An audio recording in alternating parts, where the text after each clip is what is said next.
வணக்கம் நண்பர்களே, என்னோடய ஸ்டைலில் பாவக்காய் தொக்கு எப்படி செய்யலாம்னு பார்க்கலாம் வாங்க. இது கசப்பே இருக்காது. நீங்கள் ஒரு டைம் செஞ்சு பாருங்கள். வீடியோ ஸ்கிப் பண்ணாமல் பாருங்கள். பானை வச்சுட்டு எண்ணெய் ஊற்றிக்கலாம். அதுக்கு தேவையான அளவு கடுகு போட்டுக்கலாம்.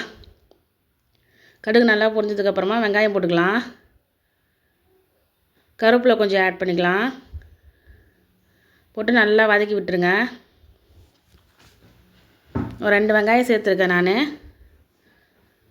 நல்லா வதங்கினதுக்கப்புறமா தக்காளி போட்டுக்கோங்க. தக்காளி தாங்க இதுக்கு மெயின். தக்காளி நீங்கள் எந்த அளவுக்கு சேர்க்குறீங்களோ அந்த அளவுக்கு பாவக்காய் கசப்பு தெரியாது. தக்காளியில் இருக்கிற அந்த சாறு பாவக்காய் நல்லா எடுத்துக்கும். அந்த கசப்பெல்லாம் தெரியாமல் பண்ணிடும். இஞ்சி பூண்டு இடித்து வச்சுருங்க. இதுவும் போட்டுக்கோங்க. அரைச்சி வச்சது போடாதீங்க, இடித்து வச்சு போடுங்க, நல்லாயிருக்கும் அது. கொஞ்சம் வதக்கி போட்டுட்டு உப்பு போட்டுக்கோங்க. நல்லா தக்காளி மசியணும். அதுக்கு உப்பு போட்டால் தான் நல்லா மசிஞ்சிரும். நல்லா வதக்கி விட்டுட்டு மசிகிற அளவுக்கு நல்லா வதக்கிடுங்க.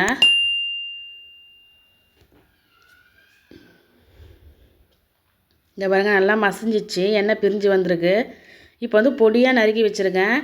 இது நான் வேக வைக்கலை, எண்ணெயில் போட்டு பொரிக்கலை, நான் அப்படியே தான் போடுறேன். நான் நறுக்கி வச்சுட்டு அதை போட்டுட்டு நல்லா வதக்கி விட்டுருங்க.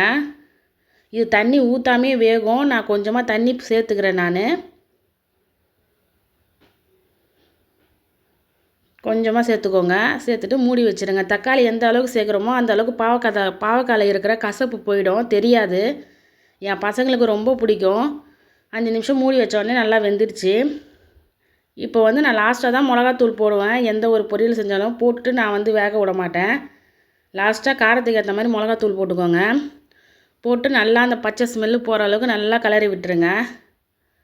இந்த மாதிரி கலர் விட்டேன் பாருங்கள். பாவக்காய் தொக்கு ரெடி ஆகிடுச்சு. இதில் வேணால் தண்ணி கொஞ்சம் ஆட் பண்ணிவிட்டு நீங்கள் சாப்பாடில் போட்டு பிசைஞ்சு சாப்பிட்லாம் ஃப்ரெண்ட்ஸ்.